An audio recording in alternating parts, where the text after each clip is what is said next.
I'm Bob Cringely. 16 years ago, when I was making my television series Triumph of the Nerds, I interviewed Steve Jobs. That was in 1995.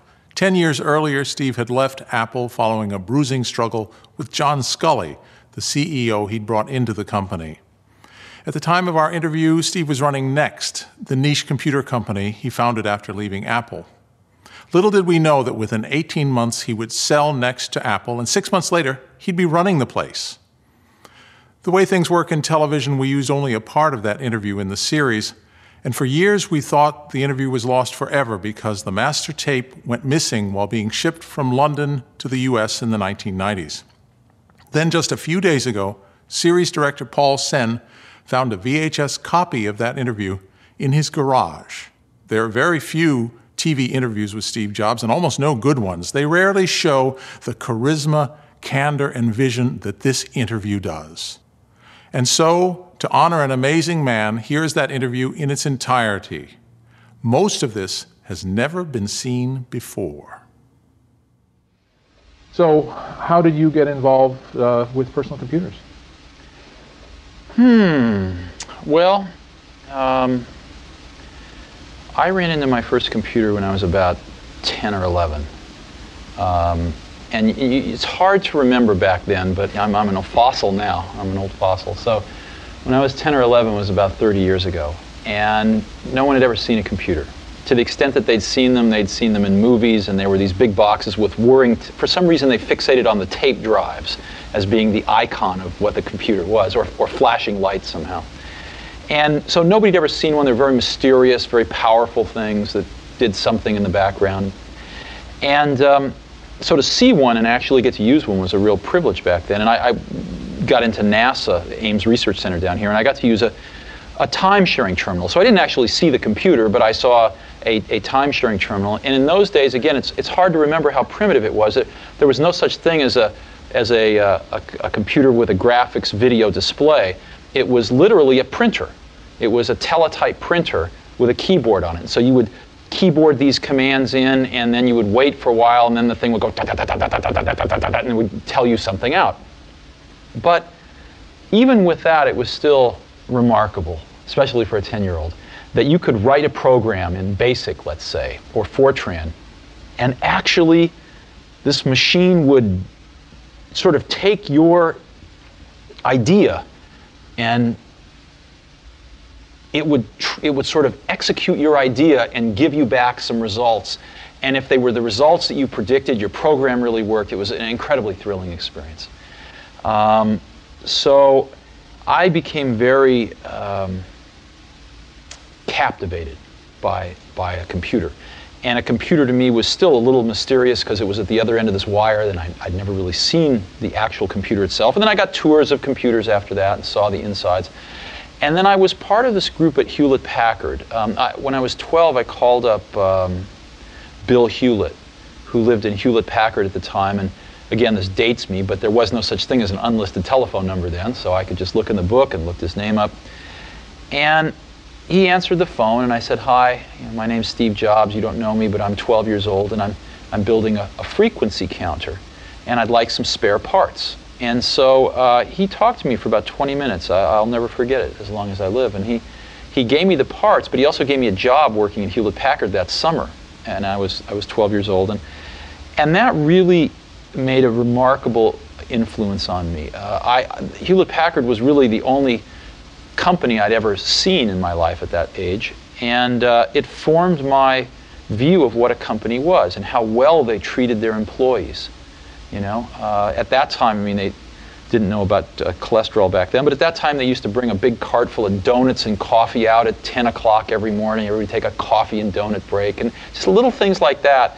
It was clear that the company the company recognized that its true value was its employees. So anyway, things led to things with Hewlett-Packard, and I started going up to their Palo Alto research labs every Tuesday night with a small group of people to meet some of their researchers and stuff. And I saw the first desktop computer ever made, which was the Hewlett-Packard 9100. It was about as big as a suitcase, but it actually had a small cathode ray tube display in it. and it was completely self-contained. There was no wire going off behind the curtain somewhere. And I fell in love with it. And you could program it in BASIC and APL. And I would just, for hours, you know, get a ride up to Hewlett-Packard and just hang around that machine and write programs for it. And so that was the early days. And I met Steve Wozniak around that time too, maybe a little earlier, when I was about 14, 15 years old. And we immediately hit it off. He was the first person I'd met that knew more about electronics than I did, and so I liked him a lot. And he was maybe 5 years older than I. He'd gone off to college and gotten kicked out for pulling pranks, and was living with his parents and going to Deanne's of the local junior college. So we became fast friends and started doing projects together. And we read about the story in Esquire magazine about this guy named Captain Crunch, who could supposedly make free telephone calls. You've heard about this, I'm sure. And we were captivated. How could anybody do this? And we thought it must be a hoax. And we started looking through the libraries, looking for the secret tones that would allow you to do this. And it turned out we were at Stanford Linear Accelerator Center one night, and way in the bowels of their technical library, way down at the last bookshelf, in the corner bottom rack, we found an AT&T technical journal that laid out the whole thing. And it's another moment I'll never forget. When we saw this journal, we thought, my God, it's all real. And so we set out to build a device to make these tones. And the way it worked was, you know, when you make a long distance call, you used to hear doo-doo-doo-doo-doo-doo, right in the background. They were tones that sounded like the touch tone you could make on your phone, but they were different frequencies, so you couldn't make them. It turned out that that was the signal from one telephone computer to another, controlling the computers in the network. And AT&T made a fatal flaw when they designed the original telephone network, digital telephone network, was they put the signaling from computer to computer in the same band as your voice, which meant that if you could make those same signals, you could put it right in through the handset. And literally, the entire AT&T international phone network would think you were an AT&T computer. So after 3 weeks, we finally built a box like this that worked. And I remember the first call we made was down to LA, so one of Woz's relatives down in Pasadena. We dialed the wrong number. But we woke some guy up in the middle of the night, and we were yelling at him like, don't you understand, we made this call for free? And this person didn't appreciate that. But it was miraculous. And we built these little boxes to do blue boxing, as it was called. And we put a little note in the bottom of them. Our logo was, he's got the whole world in his hands. And they worked. We built the best blue box in the world. It was all digital, no adjustments. And so you could go up to a payphone and you could, you know, take a trunk over to White Plains and then take a satellite over to Europe and then go to Turkey, take a cable back to Atlanta, you know, and you could go around the world. You could go around the world 5 or 6 times because we learned all the codes for how to get on the satellites and stuff. And then you could call the payphone next door, and so you could shout in the phone, and after about a minute it would come out the other phone. It was miraculous. And you might ask, well, what's so interesting about that? What's so interesting is that we were young, and what we learned was that we could build something ourselves that could control billions of dollars worth of infrastructure in the world. That was what we learned, was that us two, you know, we didn't know much, we could build a little thing that could control a giant thing. And that was an incredible lesson. I don't think there would have ever been an Apple computer had there not been blue boxing. Well, I said you called the Pope. Yeah, we did call the Pope. He pretended to be Henry Kissinger. And we got the number of the Vatican, and we called the Pope. And they started waking people up in the hierarchy, you know, I don't know, cardinals and this and that. And they actually sent someone to wake up the Pope. When finally we just burst out laughing, and they realized that we weren't Henry Kissinger. And so we never got to talk to the Pope, but it was very funny. So the jump from blue boxes to personal computers, what sparked that? Well, Necessity, in the sense that there was time-sharing computers available.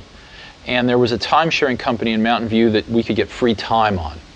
So, but we needed a terminal, and we couldn't afford one. So we designed and built one. And that was the first thing we ever did. We built this terminal. And so what an Apple I was really an extension of this terminal, putting a microprocessor on the back end. That's what it was. It was really kind of two separate projects put together. So first we built the terminal, and then we built the Apple I. And we really built it for ourselves because we couldn't afford to buy anything.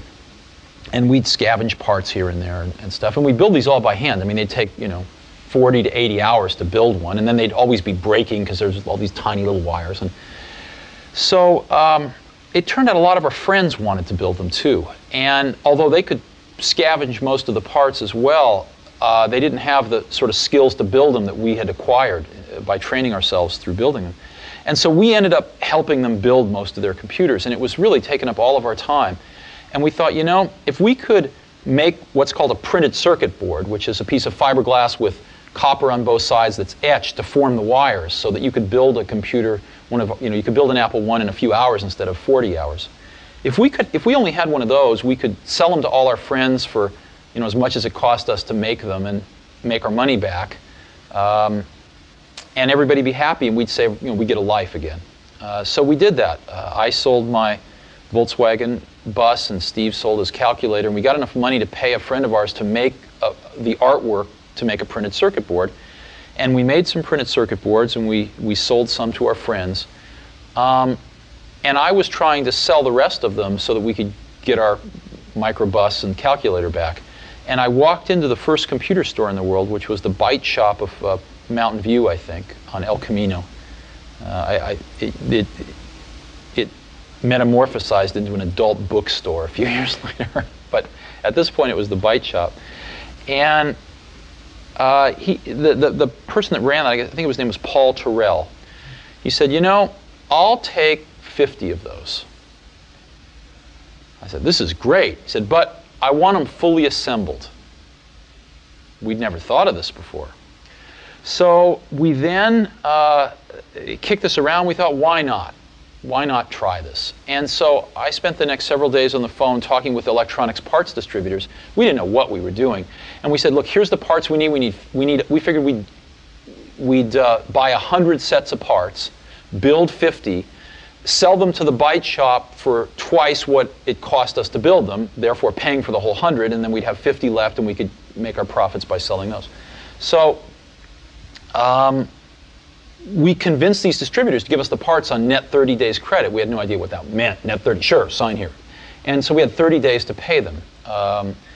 And so we bought the parts, we built the products, and we sold 50 of them to the Byte Shop in Palo Alto and got paid in 29 days, and then went and paid off the parts people in 30 days. And so we were in business. But we had the classic Marxian profit realization crisis in that our profit wasn't in a liquid currency, our profit was in 50 computers sitting in the corner. So then all of a sudden we had to think, wow, how are we going to realize our profit?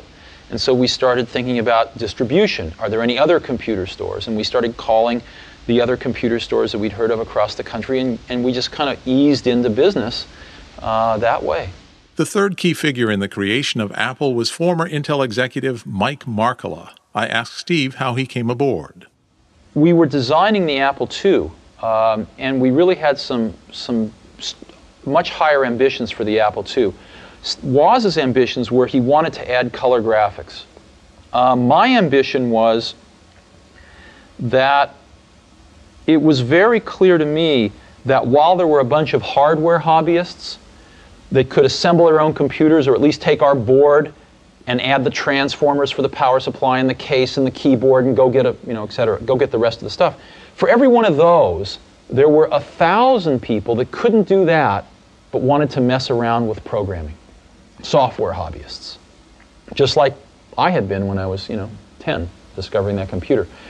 And so my dream for the Apple II was to sell the first real packaged computer, packaged personal computer, where you didn't have to be a hardware hobbyist at all. And so combining both of those dreams, we actually designed the product. And I found a designer, and we designed the packaging and everything. And we wanted to make it out of plastic, and we had the whole thing ready to go, but we needed some money for tooling the case and things like that. We needed a few $100,000. And this was way beyond our means. So I went looking for some venture capital. And I ran across one venture capitalist named Don Valentine, who came over to the garage, and he later said I looked like a renegade from the human race. That was his famous quote. And he said he wasn't willing to invest in us, but he recommended a few people that might, and one of them was Mike Markkula. So I called Mike on the phone, and Mike came over, and Mike had retired at about 30 or 31 from Intel. He was a product manager there and gotten a little bit of stock, and made like $1 million on stock options, which at that time was quite a lot of money. And he'd been investing in oil and gas deals and kind of staying home and doing that sort of thing. And he, I think, was kind of antsy to get back into something. And Mike and I hit it off very well. And so Mike said, okay, I'll invest after a few weeks. And I said, no, we don't want your money. We want you. So we convinced Mike to actually throw in with us as an equal partner. And so Mike put in some money, and Mike put in himself. And the three of us went off, and we took this design that was virtually done with the Apple II and tooled it up and announced it a few months later at the West Coast Computer Fair. What was that like? It was great. We got the best. I mean, the West Coast Computer Fair was small at that time, but to us it was very large. And so we had this fantastic booth there. We had a projection television showing the Apple II and showing its graphics, which today look very crude, but at that time were by far the most advanced graphics on a personal computer. And I think, my recollection is we stole the show. And a lot of dealers and distributors started lining up, and we were off and running. How old were you? 21.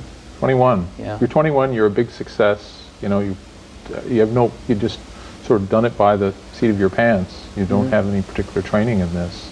How do you learn to run a company?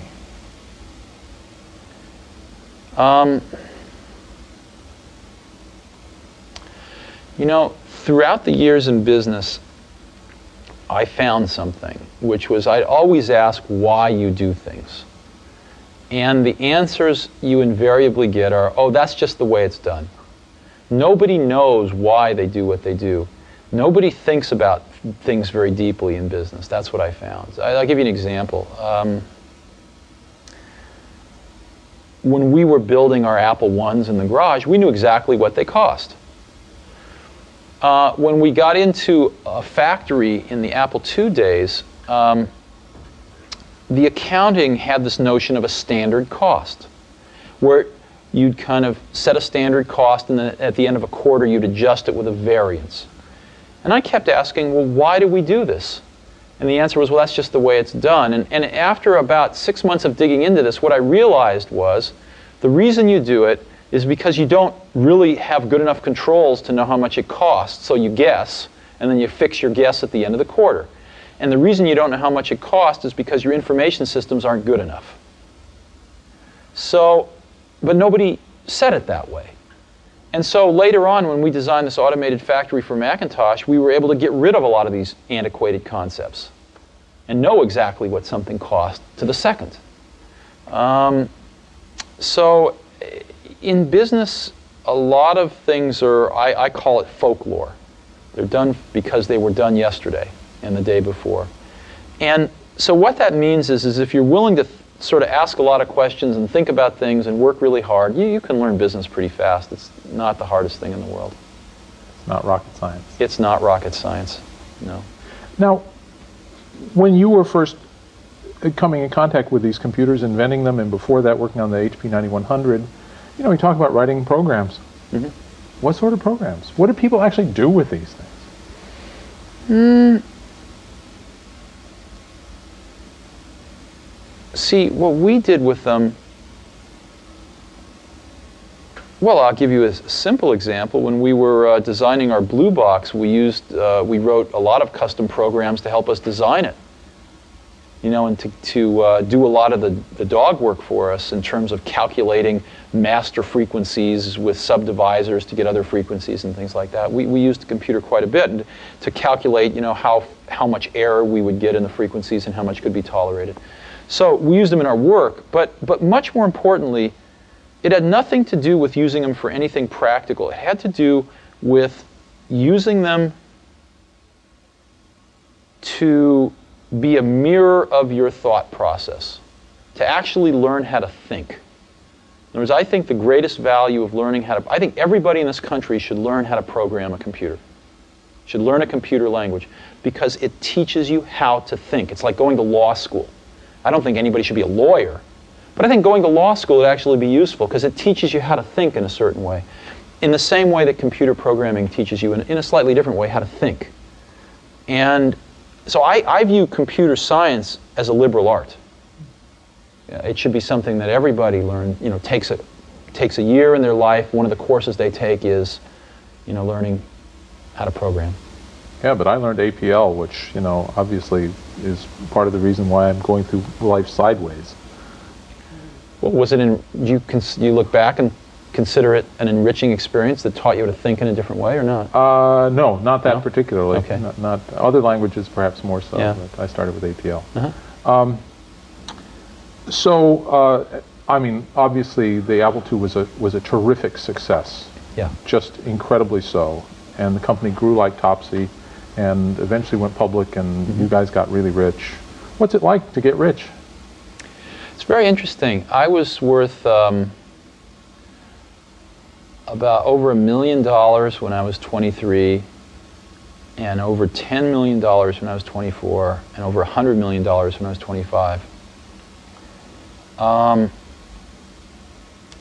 And it wasn't that important because I never did it for the money.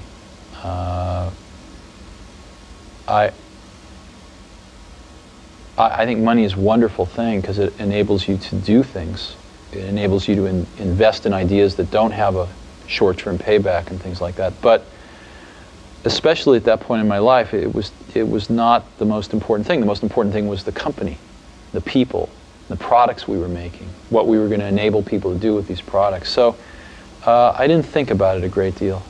I never sold any stock, and just really believed that the company would do very well over the long term. Central to the development of the personal computer was the pioneering work being done at Xerox's Palo Alto Research Center, which Steve first visited in 1979. I had 3 or 4 people who kept bugging me that I ought to get my rear over to Xerox PARC and see what they were doing. And so I finally did. I went over there, and they were very kind, and they showed me what they were working on. And they showed me really 3 things.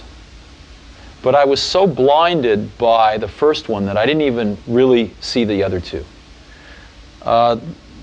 One of the things they showed me was object-oriented programming. They showed me that, but I didn't even see that. The other one they showed me was really a networked computer system. They had over 100 Alto computers, all networked, using email, et cetera, et cetera. I didn't even see that. I was so blinded by the first thing they showed me, which was the graphical user interface. I thought it was the best thing I'd ever seen in my life. Now, remember, it was very flawed. What we saw was incomplete. They'd done a bunch of things wrong, but we didn't know that at the time. It's still, though, they had the germ of the idea was there, and they'd done it very well. And within, 10 minutes, it was obvious to me that all computers would work like this someday. It was obvious. I mean, you could argue about how many years it would take, you could argue about who the winners and losers might be, but you couldn't argue about the inevitability of it. It was so obvious. You would have felt the same way had you been there. Those are the exact words that Paul Allen used. Yeah. It's really interesting. Yeah, it was obvious.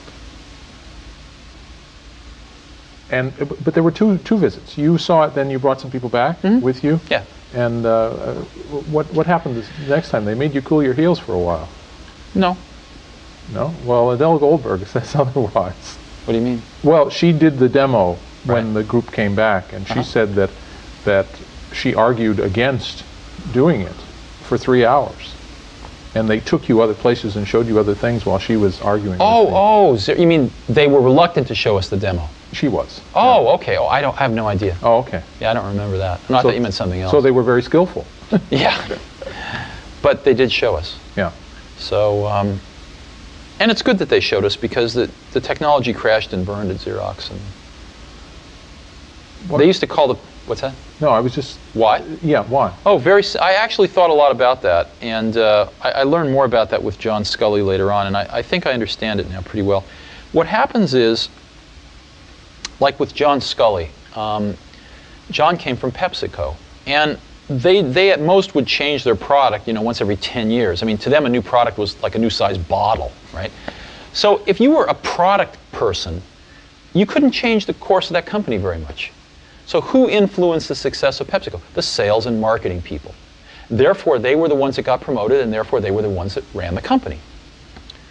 Well, for PepsiCo, that might have been okay, but it turns out the same thing can happen in technology companies that get monopolies, like, IBM and Xerox. If you were a product person at IBM or Xerox, so you make a better copy or a better computer. So what? When you have a monopoly market share, the company's not any more successful. So the people that can make the company more successful are sales and marketing people. And they end up running the companies. And the product people get driven out of the decision-making forums. And the companies forget what it means to make great products. Sort of the product sensibility and the product genius that brought them to that monopolistic position gets rotted out by people running these companies who have no conception of a good product versus a bad product. They have no conception of the craftsmanship that's required to take a good idea and turn it into a good product. And they really have no feeling in their hearts, usually, about wanting to really help the customers. So that's what happened at Xerox. The people at Xerox PARC used to call the people that ran Xerox toner heads. And these toner heads would come out to Xerox PARC, and they just had no clue about what they were seeing. And for our audience, toner is what? Oh, toner. Toner is what you put into a copier.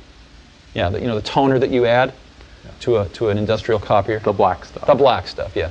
So basically, they were copier heads that just had no clue about a computer or what it could do. And so they just grabbed defeat from the greatest victory in the computer industry. Xerox could have owned the entire computer industry today. Could have been, a company 10 times its size. Could have been IBM.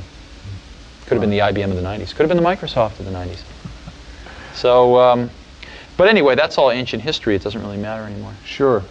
You mentioned IBM. When IBM entered the market, was that a daunting thing for you at Apple? Oh, sure.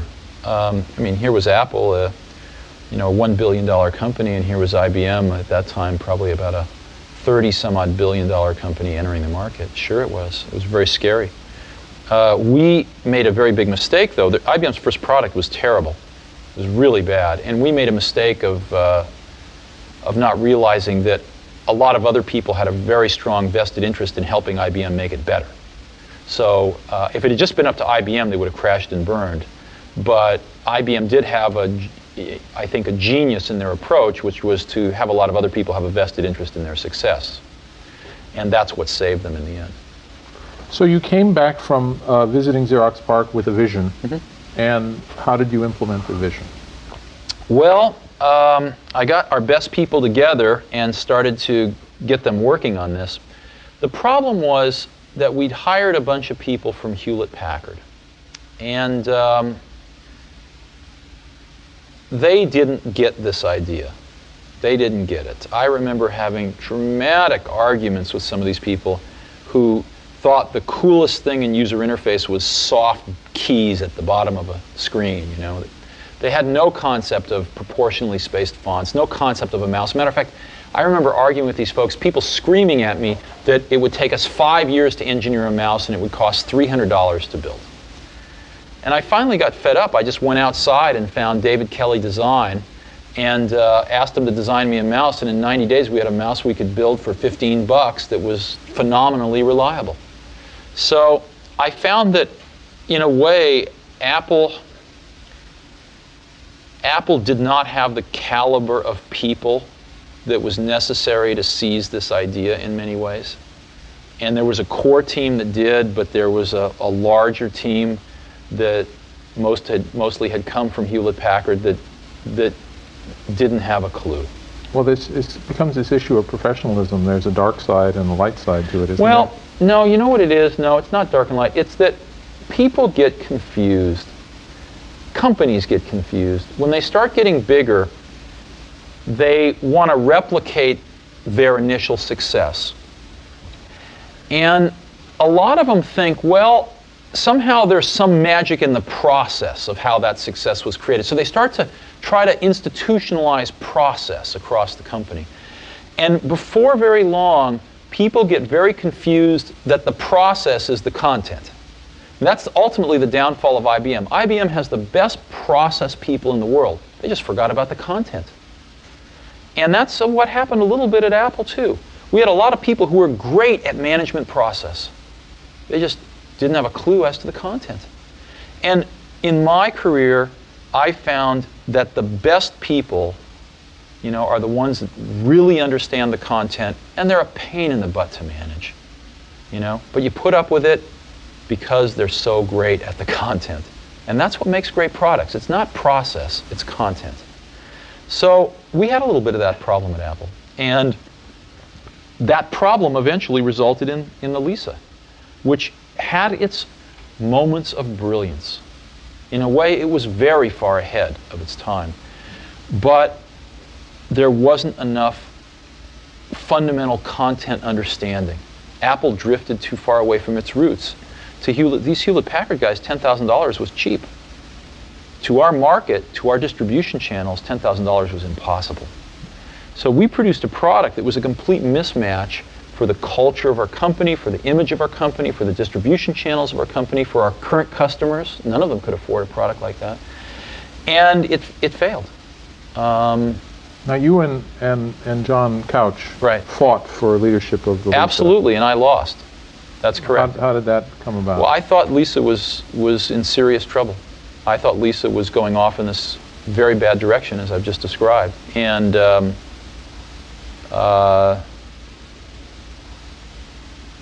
I could not convince enough people in the senior management of Apple that was the case. And we ran the place as a team for the most part. So I lost.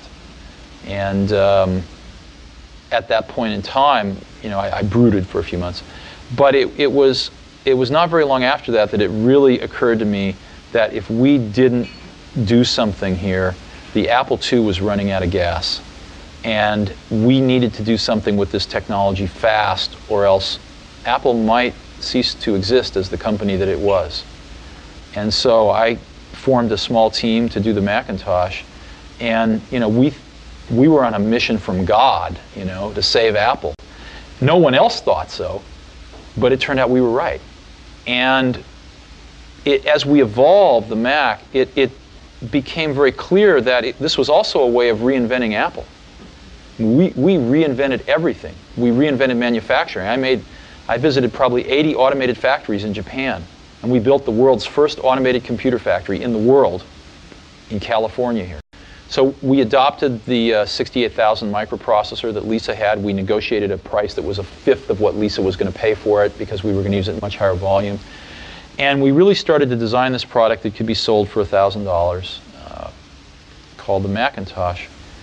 And we didn't make it. We could have sold it at $2,000, although we came out at $2,500. And we spent 4 years of our life doing that. We built the product. We built the automated factory, the machine to build the machine. We built a completely new distribution system. We built a completely different marketing approach. And I think it worked pretty well. Now, you motivated this team. I mean, you had to guide them. We had to build the team. Yeah, we build a team, motivate it, guide them, deal with them. We've interviewed just lots and lots of people from the Macintosh team. Good. And what it keeps coming down to is your passion, your vision, and how do you order your priorities in there? What's important to you in the development of a product?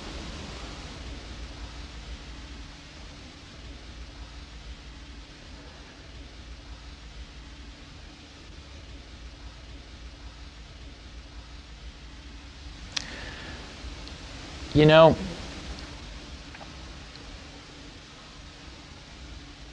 one of the things that really hurt Apple was after I left, John Sculley got a very serious disease. And that disease, I've seen other people get it too. It's the disease of thinking that a really great idea is 90% of the work. And that if you just tell all these other people, you know, here's this great idea, then of course they can go off and make it happen. And the problem with that is that there's just a tremendous amount of craftsmanship in between a great idea and a great product. And as you evolve that great idea, it changes and grows. It never comes out like it starts, because you learn a lot more as you get into the subtleties of it. And you also find there's tremendous trade-offs that you have to make. I mean, you know, there are just certain things you can't make electrons do. There are certain things you can't make plastic do or glass do. And as you get into, or factories do, or robots do. And as you get into all these things, designing a product is keeping 5,000 things in your brain, these concepts, and fitting them all together in kind of continuing to push to fit them together in new and different ways to get what you want. And every day you discover something new that is a new problem or a new opportunity to fit these things together a little differently.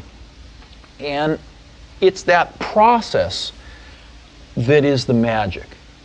And so we had a lot of great ideas when we started, but what I've always felt that a team of people doing something they really believe in is like when I was a young kid, there was a widowed man that lived up the street, and he was in his 80s. He's a little scary looking, and I got to know him a little bit. I think he might have paid me to mow his lawn or something. And one day he said, "Come on into my garage, I want to show you something." And he pulled out this dusty old rock tumbler. And it was a motor and a coffee can and a little, you know, band between them. And he said, "Come on with me." We went out to the back and we got some rocks, some regular old ugly rocks. And we put them in the can with a little bit of liquid and a little bit of grit powder. And we closed the can up, and he turned this motor on. He said, "Come back tomorrow." And his can was making a racket as the stones went around. And I came back the next day, and we opened the can, and we took out these amazingly beautiful polished rocks. The same common stones that had gone in through rubbing against each other like this, creating a little bit of friction, creating a little bit of noise, had come out these beautiful polished rocks. And that's always been, in my mind, my metaphor for a team working really hard on something they're passionate about, is that it's through the team, through that group of incredibly talented people, bumping up against each other, having arguments, having fights sometimes, making some noise, and working together, they polish each other. And they polish the ideas, and what comes out are these really beautiful stones. Yeah. So it's hard to explain, and it's certainly not the result of one person. I mean, people like symbols, so I'm the symbol of certain things, but it really was a team effort on the Mac. Now, in my life, I observed something fairly early on at Apple, which I didn't know how to explain it then, but I've thought a lot about it since. Most things in life, the dynamic range between average and the best is at most 2 to 1. Right? Like if you go to New York City and you get an average taxi cab driver versus the best taxi cab driver, you're probably going to get to your destination with the best taxi cab maybe 30% faster. In an automobile, what's the difference between an average and the best? Maybe, 20%. The best CD player and an average CD player, 20%. So 2 to 1 is a big, big dynamic range in most of life. In software, and it used to be the case in hardware too, the difference between average and the best is 50 to 1, maybe 100 to 1. Easy. Okay? Yeah. Very few things in life are like this, but what I was lucky enough to spend my life in is like this. And so I've built a lot of my success off finding these truly gifted people and not settling for B and C players, but really going for the A players. And I found something. I found that when you get enough A players together, when you go through the incredible work to find 5 of these A players, they really like working with each other because they've never had a chance to do that before. And they don't want to work with B and C players, and so it becomes self-policing, and they only want to hire more A players. And so you build up these pockets of A players, and it propagates. And that's what the Mac team was like. They were all A players. And these were extraordinarily talented people. So.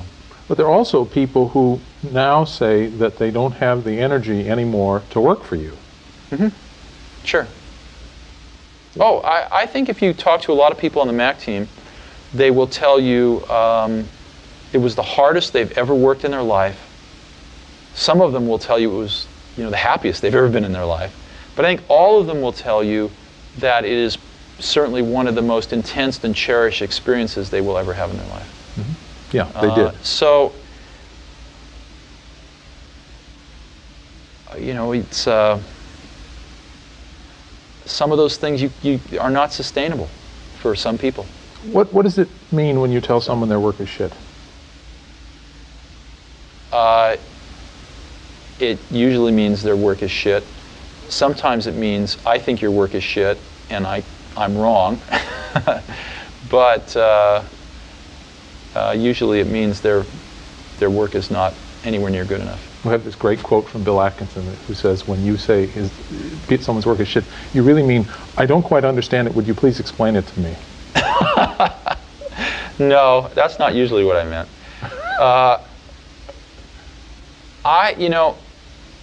When you get really good people, they know they're really good, and you don't have to baby people's egos so much. And what really matters is the work. And everybody knows that. That's all that matters is the work. So people are being counted on to do specific pieces of the puzzle. And the most important thing I think you can do for somebody who's really good and who's really being counted on is to point out to them when their work isn't good enough. And to do it very clearly and to articulate why and to get them back on track. And you need to do that in a way that does not call into question your confidence in their abilities, but leaves not too much room for interpretation that it's the work that they have done for this particular thing is not good enough to support the goal of the team. And that's a hard thing to do. And I've always taken a very direct approach. So, and I think if you talk to people that have worked with me, the really good people have found it beneficial. Some people have hated it, But, and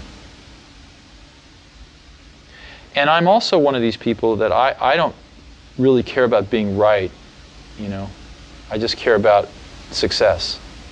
So you'll find a lot of people that will tell you that I had a very strong opinion, and they, presented evidence to the contrary, and 5 minutes later I completely changed my mind. Because I'm like that. I don't mind being wrong. And I'll admit that I'm wrong a lot. It doesn't really matter to me too much.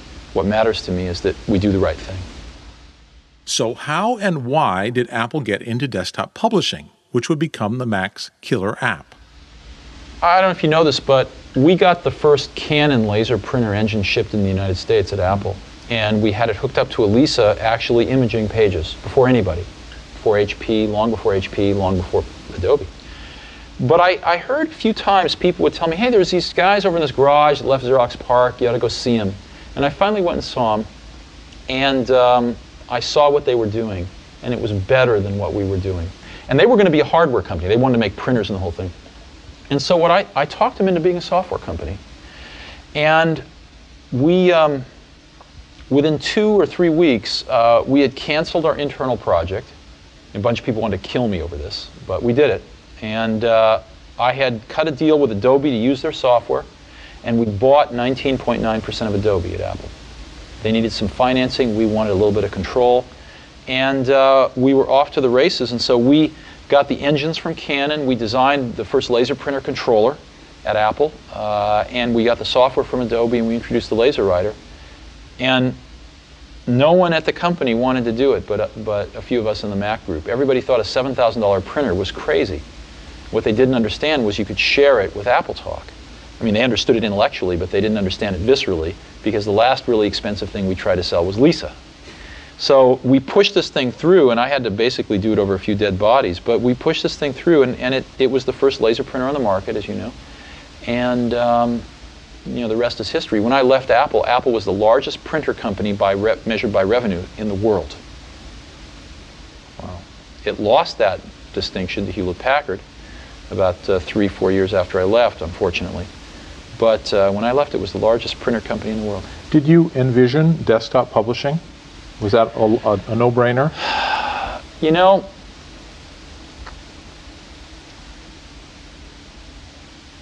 yes, but we also envisioned really the networked office. Mm-hmm. And so in January of 1995, when we had our annual meeting and introduced our new products, I made probably the largest marketing blunder of my career. 1985. 1985, sorry. Yeah. Made probably the largest marketing blunder of my career by announcing the Macintosh Office instead of just desktop publishing. Mm. And we had desktop publishing as a major component of that, but we announced a bunch of other stuff as well, and I think we should have just focused on desktop publishing at that time. After serious disagreements with Apple's CEO John Sculley, Steve left the company in 1985. Tell us about your departure from Apple. Oh, it was very painful. I'm not even sure I want to talk about it. What can I say? I hired the wrong guy. That was Sculley? Yeah. And he destroyed everything I'd spent 10 years working for. Starting with me, but that wasn't the saddest part. I would have gladly left Apple if Apple would have turned out like I'd wanted it to. He basically got on a rocket ship that was about to leave the pad, and the rocket ship left the pad, and it kind of went to his head. He got confused and thought that he built the rocket ship. And then he kind of sort of changed the trajectory so that it was inevitably going to crash into the ground. Well, it was always in the pre-Macintosh days and the early Macintosh days, it was always the Steve and John show. You know, you two were kind of joined at the hip for a while there. And then something happened to split you. What was that? That's correct. What was that catalyst? What happened was that the industry went into a recession in late 1984. Sales started seriously contracting. And John didn't know what to do. He had not a clue. And there was a leadership vacuum at the top of Apple. There were fairly strong general managers running the divisions. I was running the Macintosh division. Somebody else was running the Apple II division, etc. There were some problems with some of the divisions. There was a person running the storage division that was completely out to lunch, and a bunch of things that needed to be changed. But all of those problems got put in a pressure cooker because of this contraction in the marketplace. And there was no leadership. And John was in a situation where the board was not happy and where he was probably not long for the company. And one thing I did not ever see about John until that time was he had an incredible survival instinct. Somebody once told me this guy didn't get to be this, the president of PepsiCo without these kinds of instincts, and it was true. And John decided that a really good person to be the root of all these problems would be me. And so we came to loggerheads. And John had cultivated a very close relationship with the board. and they believed him. So that's what happened. So there were competing visions for the company. Oh, clearly. And well, not so much competing visions for the company, because I don't think John had a vision for the company. well, I guess I'm asking, what was your vision that that lost out in this instance? It wasn't an issue of vision. It was an issue of execution, in the sense that my belief was that Apple needed much stronger leadership to sort of unite these various factions that we created with the divisions, that the Macintosh was the future of Apple, that we needed to rein back expenses dramatically in the Apple II area, that we needed to be spending very heavily in the Macintosh area, things like that. And John's vision was that he should remain the CEO of the company, and anything that would help him do that would be acceptable. So I think that Apple was in a state of paralysis in the early part of 1985, and I wasn't at that time capable, I don't think, of running the company as a whole. I was 30 years old, and I don't think I had enough experience to run a $2 billion company. Unfortunately, John didn't either. And so anyway, I was told in no uncertain terms that there was no job for me. It was really, really tragic. Siberia. Yeah, it would have been far smarter for Apple to sort of, let me work on the next. I volunteered. I said, why don't I start a research division? And, give me a few $1,000,000 a year, and I'll go hire some really great people, and we'll do the next great thing. And I was told there was no opportunity to do that. Oh, wow. So, and my office was taken away. It was. I mean, I'll get real emotional if we keep talking about this. So anyway, but that's irrelevant. I'm just one person, and the company was a lot more people than me. So that's not the important part. The important part was the values of Apple, over the next several years were systematically destroyed. I then asked Steve for his thoughts on the state of Apple. Remember, this was 1995, a year before he would go back to Apple. Remember, too, that when Apple bought Next a year after this interview, Steve immediately sold the Apple stock he received as part of the sale. Apple's dying today. Apple's dying a very painful death. It's on a glide slope to die. And the reason is because, when I walked out the door at Apple, we had a 10-year lead on everybody else in the industry. Macintosh was 10 years ahead. We watched Microsoft take 10 years to catch up with it. Well, the reason that they could catch up with it was because Apple stood still. I mean, the Macintosh that's shipping today is like, 25% different than the day I left. They've spent hundreds of millions of dollars a year on R&D. I mean, a total of probably $5 billion on R&D. What did they get for it? I don't know.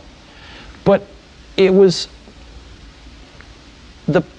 what happened was the understanding of how to move these things forward and how to create these new products somehow evaporated.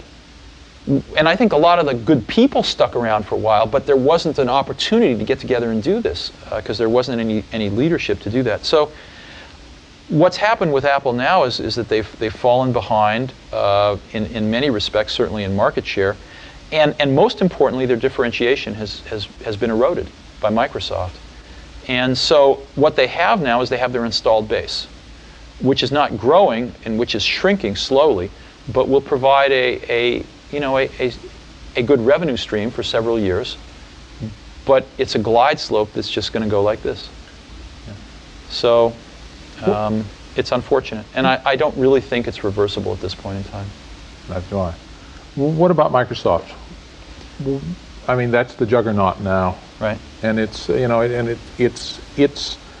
it's a kind of a Ford LTD going into the future. It's definitely not a Cadillac. It's not a BMW. It's just what's going on there? How did those guys do that? Well, Microsoft's orbit was made possible by a Saturn V booster called IBM. And I know Bill would get upset with me for saying this, but of course it was true. Mm. And much to Bill and Microsoft's credit, they used that fantastic opportunity to create more opportunity for themselves. Most people don't remember, but until 1984 with the Mac, Microsoft was not in the applications business. It was dominated by Lotus. And Microsoft took a big gamble to write for the Mac. And they came out with applications that were terrible. But they kept at it, and they made them better, and eventually they dominated the Macintosh application market, and then used a springboard of Windows to get into the PC market with those same applications. And now they dominate the applications in the PC space too. So they have two characteristics. I think they're very strong opportunists, and I don't mean that in a bad way. And two, they're like the Japanese. They just keep on coming. Now, they were able to do that because of the revenue stream from the IBM deal. But nonetheless, they made the most of it, and I give them a lot of credit for that. The only problem with Microsoft is they just have no taste. They have absolutely no taste, and what that means is, I don't mean that in a small way, I mean that in a big way, in the sense that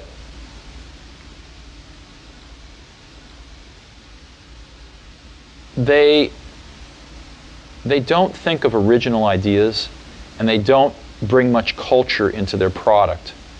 And you say, well, why is that important? Well, you know, proportionally spaced fonts come from typesetting and beautiful books. That's where one gets the idea. If it weren't for the Mac, they would never have that in their products.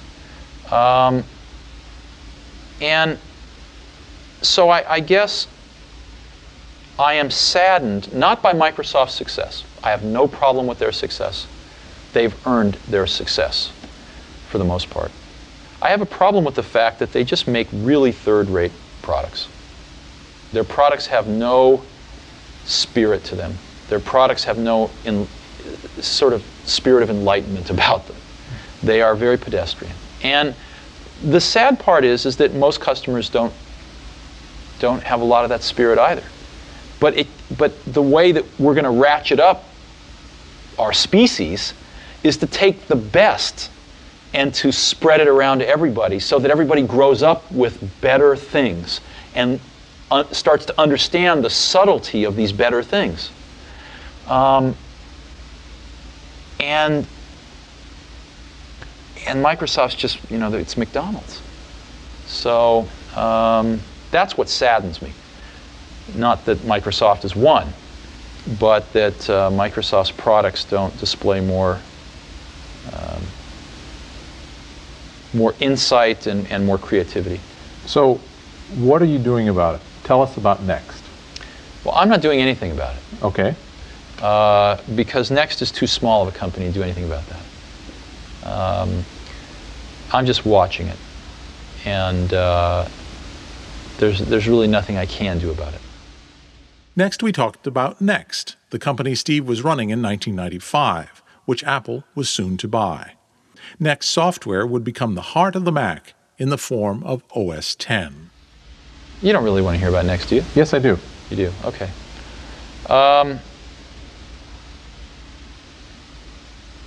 Well, maybe the best thing, since we don't have much time, is I can just tell you what Next is today, rather than the whole history. Fine.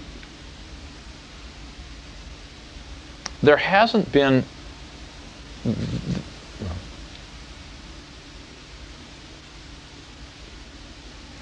clearly the innovation in the computer industry is happening in software right now. And there hasn't been a revolution in how we create software in a long, sorry. The innovation in the industry is in software, and there hasn't ever been a real revolution in how we created software, certainly not in the last 20 years. Matter of fact, it's gotten worse. While the Macintosh was a revolution for the end user to make it easier to use, it was the opposite for the developer. The developer paid the price, and software got much more complicated to write as it became easier to use for the end user. So, software is infiltrating everything we do these days. In businesses, software is one of the most potent competitive weapons. I mean, the most successful business war was friends and family, MCI's friends and family, in the last 10 years. And what was that? It was a brilliant idea, and it was custom billing software. AT&T didn't respond for 18 months, yielding billions of dollars worth of market share to MCI, not because they were stupid, but because they couldn't get the billing software done. So in ways like that, and in smaller ways, software is becoming an incredible force in this world. To provide new goods and services to people, whether it's over the internet or what have you, software is going to be a major enabler in our society. We have taken another one of those brilliant original ideas at Xerox PARC that I saw in 1979, but didn't see really clearly then, called object-oriented technology. And we have perfected it and commercialized it here and become the biggest supplier of it to the market. And this object technology lets you build software 10 times faster, and it's better. And so that's what we do. And we've got a small to medium-sized business. I mean, we're the largest supplier of objects, but we're a $50 to $75 million company. Got about 300 people, and that's what we do. And the end of the third show, actually, is the one moment where we do look into the future, because Channel 4 has asked us to do that. Sure. And so what's your vision of 10 years from now with this technology that you're developing? Well, I think the internet and the web, there are two exciting things happening in software and in computing today. I think one is objects, but the other one is the web. The web is incredibly exciting because it is the fulfillment of a lot of our dreams that the computer would ultimately not be primarily a device for computation, but metamorphosize into a device for communication. And with the web, that's finally happening. And secondly, it's exciting because Microsoft doesn't own it, and therefore there's a tremendous amount of innovation happening. So I think that the web is going to be profound in what it does to our society. As you know, about 15% of the goods and services in the US are sold via catalogs or over the television. All that's going to go on the web and more. Billions and billions, soon tens of billions of dollars worth of goods and services are going to be sold on the web. If you could, a way to think about it is the ultimate direct-to-customer distribution channel. Another way to think about it is the smallest company in the world can look as large as the largest company in the world on the web. So I guess I think the web, as we look back 10 years from now, the web is going to be the defining technology, the defining social moment for computing. And I think it's going to be huge. I think it's breathed a whole new generation of life into personal computing. And I think it's going to be huge. Yeah. And you're making software that... Oh, absolutely. But so is everybody. I mean, just forget about what we're doing. Just as an industry, the web is going to open a whole new door to this industry. Yeah. It's another one of those things that it's obvious once it happens. But 5 years ago, who would have guessed? Right. That's right. Yeah. Isn't this a wonderful place we live in? I was keen to know about Steve's passion. What drove him? I read an article when I was very young in Scientific American, and it measured the efficiency of locomotion for various species on the planet.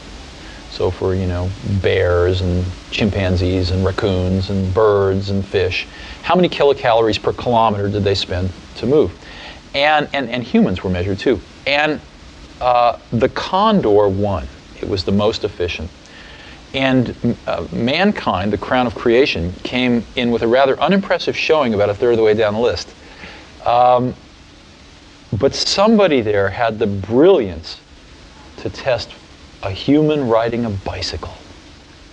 Blew away the condor, all the way off the charts. And I remember this really had an impact on me. I really remember this, that humans are tool builders. And we build tools that can dramatically amplify our innate human abilities. And to me, we actually ran an ad like this very early at Apple, that the personal computer was the bicycle of the mind. And I believe that with every bone in my body, that of all the inventions of humans, the computer is going to rank near, if not at the top, as history unfolds and we look back. And it is the most awesome tool that we have ever invented. And I feel incredibly lucky to be at exactly the right place in Silicon Valley, at exactly the right time historically, where this invention has taken form. And as you know, when you set a vector off in space, if you can change its direction a little bit at the beginning, it's dramatic when it gets a few miles out in space. I feel we are still really at the beginning of that vector. And if we can nudge it in the right directions, it will be a much better thing as it progresses on. And I look, I think we've had a chance to do that a few times. And it brings, I think, all of us associated with it tremendous satisfaction. But how do you know what's the right direction?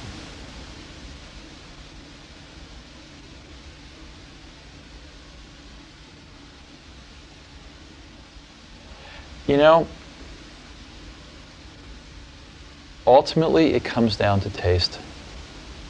It comes down to taste. It comes down to trying to expose yourself to the best things that humans have done, and then try to bring those things in to what you're doing. I mean, Picasso had a saying, he said, good artists copy, great artists steal. And we have, always been shameless about stealing great ideas. And I think part of what made the Macintosh great was that the people working on it were musicians and poets and artists and zoologists and historians who also happened to be the best computer scientists in the world. But if it hadn't been for computer science, these people would have all been, doing amazing things in life in other fields. And they brought with them, we all brought to this effort a very liberal arts sort of air, a very liberal arts attitude that we wanted to pull in the best that we saw in these other fields into this field. And I don't think you get that if you are very narrow. One of the questions I asked everyone in the series was, are you a hippie or a nerd? Oh, if I had to pick one of those two, I'm clearly a hippie. Yeah. Yeah. Okay, that in 30 and seconds. All the people I work with were clearly in that category too. Really? Yeah. Yeah. Yes, why that is. Yeah, why? I mean, is it you seek out hippies, or they are attracted to you? Well, ask yourself, what is a hippie? I mean, this is an old word that has a lot of connotations, but to me, because I grew up, remember that the 60s happened in the early 70s, right? So we have to remember that. And that's sort of when I came of age. So I saw a lot of this. And, a lot of it happened right in our backyard here. So to me, the spark of that was that there was something beyond sort of what you see every day. There's something going on here in life beyond just a job and a family and 2 cars in the garage and a career. There's something more going on. There's another side of the coin that we don't talk about much, and we experience it when there's gaps, when we kind of just aren't really, when everything's not ordered and perfect, when there's kind of a gap, you experience this inrush of something. And a lot of people have set off throughout history to find out what that was. Whether it's Thoreau or whether it's, some Indian mystics or whoever it might be. And the hippie movement got a little bit of that, and they wanted to find out what that was about. And that life wasn't about what they saw their parents doing. And of course the pendulum swung too far the other way and it was crazy. But there was a germ of something there. And it's the same thing that causes people to want to be poets instead of bankers, and I think that's a wonderful thing. And I think that same spirit can be put into products, and those products can be manufactured and given to people, and they can sense that spirit. I mean, if you talk to people that use the Macintosh, they love it. I mean, you don't hear people loving thing products very often, you know, really. But you could feel it in there. There was something really wonderful there. So I don't think that most of the really best people that I've worked with have worked with computers for the sake of working with computers. They've worked with computers because they are the medium that is best capable of transmitting some feeling that you have that you want to share with other people. Does that make any sense to you? Oh, yeah. And you know, before they invented these things, all these people would have done other things. But computers were invented, and they did come along, and all these people did get interested in school or before school, and said, hey, this is the medium that I think I can say something in. Mm-hmm. You know.